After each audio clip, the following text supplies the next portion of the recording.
40 hari menghatamkan Al-Quran setiap hari 1 juz, 41 hari gak mungkin kantong masih segitu juga. Syarat dan ketentuan laki-laki subuh berjamaah di masjid, lohor, asar, maghrib, isya usahakan di masjid. Tungguin keajaiban Allah dalam 40 hari. Jangan ketinggalan takbir pertama imam, dan tungguin keajaiban Allah Subhanahu wa taala. Allah akan datang. Apa yang Bapak Ibu minta akan dikasih lebih. Kenapa? Karena Allah menyediakan bonus yang tidak kira-kira, yakni dirinya sedekah, Allah. Pak. Sedekah. Dan riadoh yang dimulai selama 40 hari. Gitu. Berarti ibu juga mengikuti riadoh 40 hari. Iya. Sedekah, mereka meminta sedekah kepada ibu. Mereka meminta. Ada kesempatan nggak ibu mengadu kepada Yusuf Mansur bahwa saya justru mengalami kehidupan yang bertolak belakang dengan solusi yang Anda berikan? Tidak pernah, Pak. Saya tidak pernah mengadukan kepada siapapun. Baru ini saya menceritakan. Baru ini ya, Bu? Iya. Iya. Niat ibu bahwa bersedekah, sholat, ngaji, dan lain sebagainya itu nanti biar Allah lah yang balas pamrihnya, bukan seperti apa yang dijanjikan oleh Yusuf Mansur. Akan keajaiban itu akan terjadi dalam 40 hari. Dan tidak terjadi kan, Bu? Iya. 40 hari ibu jalankan, hutang ibu tidak terlunasi, ibu bahkan mengalami hidup masalah di atas masalah. Iya. Ya. Keajaiban itu akan datang, ya. Kemudian permasalahan yang mereka hadapi ini dapat terselesaikan. Nah, ini tidak sesuai dengan harapan mereka. Dalam kurun waktu 40 hari ini tidak terjadi tidak ada keajaiban. Nah, kemudian Yusuf Mansur mengatakan, ya, ketika jamaah ini memprotes atau bertanya ke Yusuf Mansur, kenapa dalam kurun waktu 40 hari jamaah sudah melakukan riadoh sesuai yang diminta oleh Yusuf Mansur, tapi tak kunjung ada keajaiban. Kemudian Yusuf Mansur menjawab dengan entengnya, itu karena jamaahnya salah dalam melakukan riadoh, itu karena jamaahnya mungkin melakukan perbuatan dosa dalam waktu 40 hari, mungkin jamaahnya bolong-bolong sholatnya gitu. Nah, ini kan bisa dijadikan senjata balik, bisa dijadikan counter, ya, ketika jamaahnya mempertanyakan atau memprotes apa yang disampaikan Yusuf Mansur sebelumnya begitu.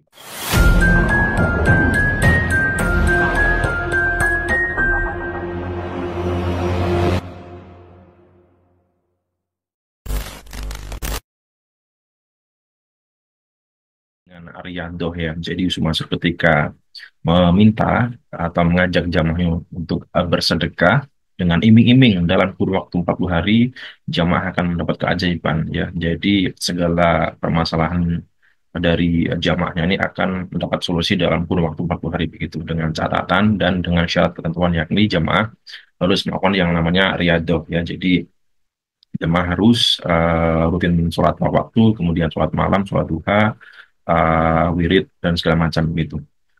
Yang dikhawatirkan begini, ketika jamaah ini dalam kurun waktu 40 hari mereka menggantungkan, berharap-harap, ya, keajaiban itu akan datang, ya. Kemudian permasalahan yang mereka hadapi ini dapat terselesaikan. Nah, ini tidak sesuai dengan harapan mereka.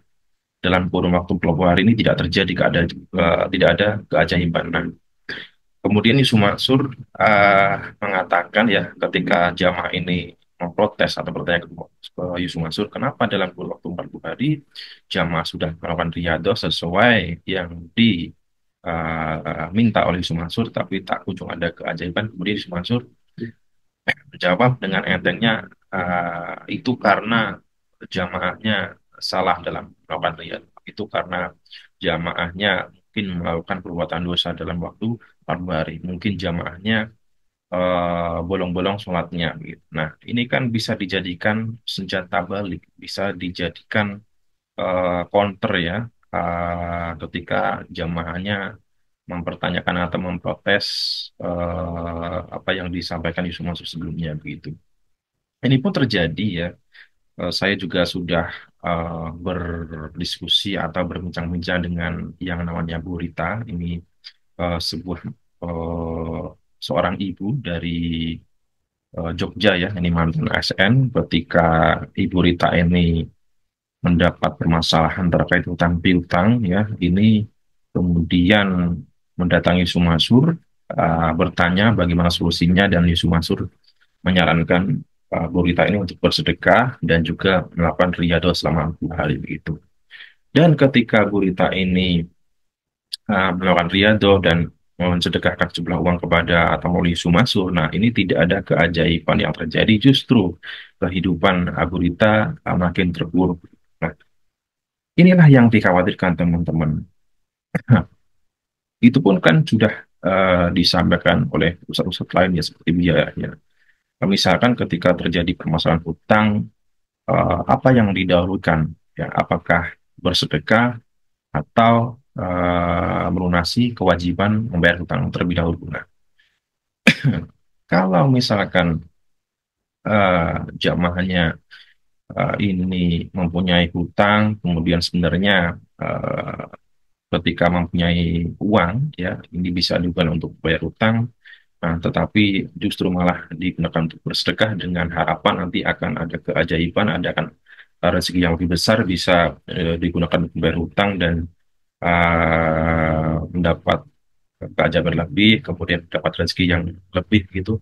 Nah, inilah yang dikhawatirkan, yang terjadi oleh gurita gitu, dan diharapkan ini tidak terjadi kepada jemaah-jemaah lain gitu teman-teman. Karena bagaimanapun perkara membayar hutang itu kan wajib dan untuk sedekah ini adalah sunnah gitu, dan sepantasnya seharusnya perkara wajiblah yang didahulukan gitu. Tidak seperti Yus Mansur ya, ketika jamaahnya ini ada permasalahan hutang, kemudian Yus Mansur menyarankan untuk jamaahnya ini bersedekah gitu. Bukan hanya bersedekah sebagian, gitu, tetapi jor-joran ya. Jadi Yus Mansur mengatakan kalau mempunyai gaji 1 bulan itu sedekahkan semuanya, atau kalau mempunyai usaha sedekahkan semuanya. Ini kan yang ngawur, yang kebablasan. Bagaimana mungkin ketika mempunyai gaji seluruhnya ini bisa disedekahkan semuanya ke Sumansur, ya.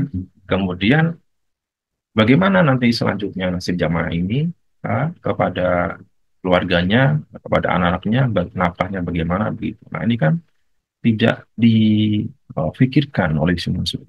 Jadi langsung menembak, langsung mengatakan kalau punya tabungan atau gaji 1 bulan penuh ini bisa disediakan semuanya.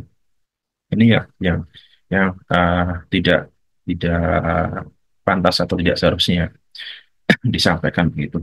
Nah, nanti saya akan menunjukkan kembali terkait dengan video Burita yang pernah diwawancari oleh Pak Darso, di mana mempunyai persoalan hutang, ya, kemudian mendatangi Sumansur dan disarankan Sumansur kepada Burita ini untuk bersedekah lalu melakukan riyadhah, tetapi yang terjadi kehidupan Burita ini justru semakin terpuruk. Nah, ini semoga bisa menjadi pelajaran untuk kita semua, teman-teman ya. Dan teman-teman bisa menilai sendiri ya, apakah memang riyadhah yang disarankan oleh Sumansur, diminta oleh Sumansur ini hanyalah sebuah trik atau sebuah cara ya yang digunakan nantinya ketika jamaah ini tidak mendapat keajaiban-keajaiban seperti yang dijanjikan dalam kurun waktu 40 hari gitu ya. Kemudian nanti yang disalahkan oleh jamaah karena jamaahnya ini dalam melakukan riyadhah ini tidak benar atau kurang benar begitu ya. Oke, teman-teman, semoga ini bisa menjadi pelajaran kita semuanya, dan riyadhah apapun itu tidak salah gitu, teman-teman. Itu baik, tetapi seharusnya kita merevisi kembali atau memperbaiki niat kita ya. Jadi segala macam ibadah yang kita lakukan ya, entah namanya riyadhah, entah namanya sholat malam ataupun ibadah lainnya, ini sepantasnya kita niatkan ya hanya kepada Allah semata dan mengharap ridhonya, menghadap pahalanya, mengharap ampunannya, dan mengharap surganya. Bukan hanya mengharap materi semata, kehidupan duniawi semata, begitu teman-teman.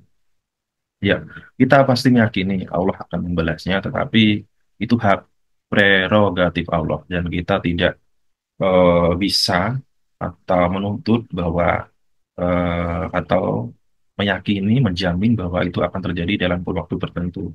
Ya, kapan terjadi, kapan Allah akan membalas itu hak Allah.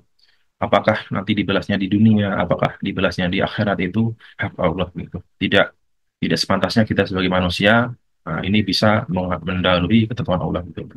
Ya, sekian dari saya. Kita jumpa di kesempatan selanjutnya. Saya Haji. Terima kasih. Wassalamualaikum warahmatullahi wabarakatuh. Ustadz asisten beliau Oke, waktu itu. Ibu waktu itu yang Ibu sampaikan apa itu, Bu? Ya waktu itu masalahnya apa? Beliau cuma itu rata-rata hutang misalnya seperti itu. Oh ya, ya sudah nanti terus bisa ketemu dengan ustadz-ustadz yang lain banyak karena saya juga banyak kesibukan intinya gitu. beliau seperti itu ya. Jadi Ibu memang sempat ketemu Yusuf Mansur untuk sampaikan bahwa Ibu punya banyak hutang gitu. Iya, terus dia delegasikan ke ustadz-ustadz lain. Beliau intinya sempat sekedar menyapa gitu loh Pak. Sekedar datang terus menyapa terus memimpin sholat berjamaah. Setelah itu beliau kembali beraktivitas lagi. Iya. Ibu didelegasikan bertemu dengan ustadz dia yang lain. Iya. Terus Ibu ingat nggak dengan ustadz siapa Ibu bertemu?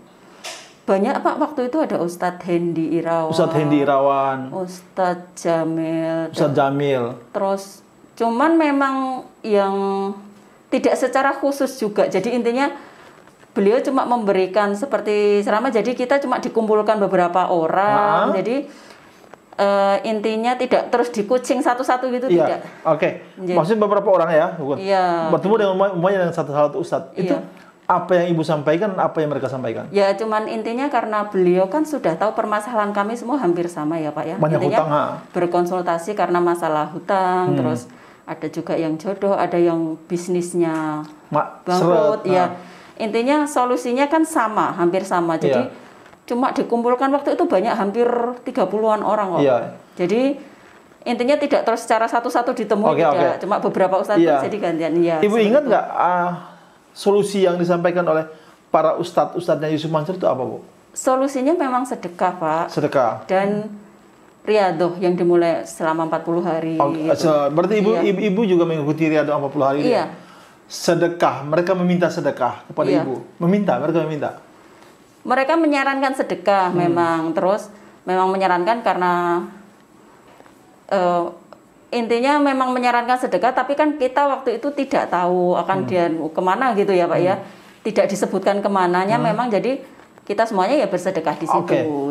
Akhirnya memang tidak diberikan jalan sedekah kemana. Iya, cuma memang disarankan akhirnya memang bersedekah gitu ya Bu. Yang saya mau tanya begini Bu, apa riadoh yang mereka maksud 40 hari itu apa Bu? Riadoh 40 hari itu ya diantaranya sholatnya harus tepat waktu, terus ada beberapa surat yang wajib dibaca, terus tahajud, terus duha, intinya sampai dimaksimalkan seperti itu Pak. Ibu berapa hari di sana Bu? Kalau di sana saya cuma 1 hari, intinya menginap Pak, menginap semalam, jadi besoknya sudah pulang. Ibu nginap di mana Bu? Nginap di pesantrennya itu Pak, waktu belum jadi Di mana tempatnya? Ada rumah khusus atau? Ya cuma di ruangan semacam aula gitu ya. Dan Ibu akhirnya riadoh 40 hari itu Ibu menjalankan usulan-usulan mereka, sholat tepat waktu, beberapa surah harus dibaca, tahajud, apalagi Bu? Puasa ya juga disarankan. Terus apalagi Bu? Sholat duha sholat tahajud. Ibu lakukan, akhirnya Ibu pulang ke Jogja, itu yang Ibu lakukan selama 40 hari. Iya, sama sedekah itu. Selama 40 hari itu juga Ibu sedekah. Iya, sedekah. Sedekahnya walaupun Ibu sudah di Jogja masih sedekah ke Yusuf Mansur? Waktu itu saya sedekahnya pertama waktu datang ke sana, cuma karena memang saya sedang agak kesulitan keuangan, jadi nggak langsung selama 40 hari itu sedekah gitu, tidak. Pertama kali Ibu datang tuh Ibu sedekah berapa uang Bu? Berapa banyak Bu? Saya kurang ingat ya Pak ya, karena sudah agak lama, cuman intinya yang ada di dompet aja semuanya waktu itu. Berapa banyak ketika itu Bu? Kira-kira Bu? Ya mungkin waktu itu pertama kali 500.000 atau 1 jutaan gitu loh Pak. Gitu ya? Mungkin sekitar segitu pertama kalinya. Terus Ibu pulang ke Jogja. Terus Ibu mulailah melakukan riadoh 40 hari itu. Sholat tepat waktu. Puasa Senin Kemis. Puasa Senin Kemis. Sholat duha. Tahajud. Terus apalagi amalan, membaca surat-surat tertentu dalam Quran. Terus ada sholawat, istighfar dan sebagainya. Sholawat dan istighfar itu juga dari mereka? Atau ibu saya tambahkan memang ada zikir-zikir yang sebaiknya terus berzikir gitu. Nah, jadi memang saya selama 40 hari itu ibu jalankan tahajud tidak pernah putus. Tahajud ya putus Pak, karena saya kan perempuan kan ada waktu liburnya. Ya itu aja putusnya. Terus ibu bersedekah juga sampai itu masih bersedekah? Kalau selama 40 hari sebelum saya intinya konsultasi lagi itu ya kalau pas saya ada rezeki sedekah ya sedekah juga memang Pak di sekitar, tapi nggak seberapa karena waktu itu kan memang permasalahan saya ada di keuangan. Iya. Jadi selama 40 hari ibu jalankan? Iya. Sedekah ke sekitaran ibu? Iya, kalau enggak saya kumpulkan di rumah kayak di kotak seperti itu, jadi saya kumpulkan ke situ. Jadi nanti karena kalau sedikit kan mungkin sungkan juga kan Pak. Jadi kalau ibu kumpulkan uang terus uangnya diserahkan ke? Kadang-kadang saya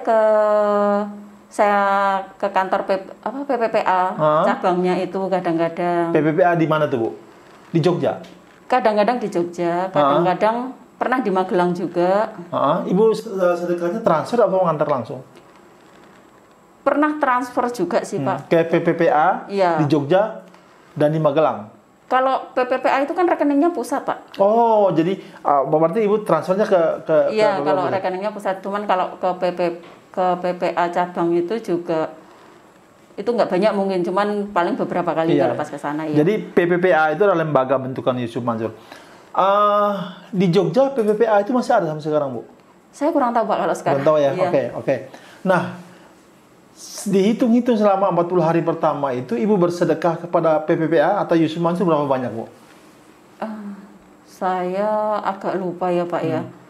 Karena waktu itu beliau kan sering roadshow juga. Kebetulan waktu itu nggak nyampe 40 hari beliau juga ada datang ke Jogja ya. Waktu itu di Masjid UIN ya. Iya, saya juga datang ke sana. Jadi ya saya serahkan di situ aja, langsung di masjid di situ gitu. Waktu itu dia berceramah soal apa Bu? Ya sama Pak, soal sedekah. Keajaiban sedekah. Dan saat itu menyerahkan uang berapa Bu ke Yusuf Mansur Bu?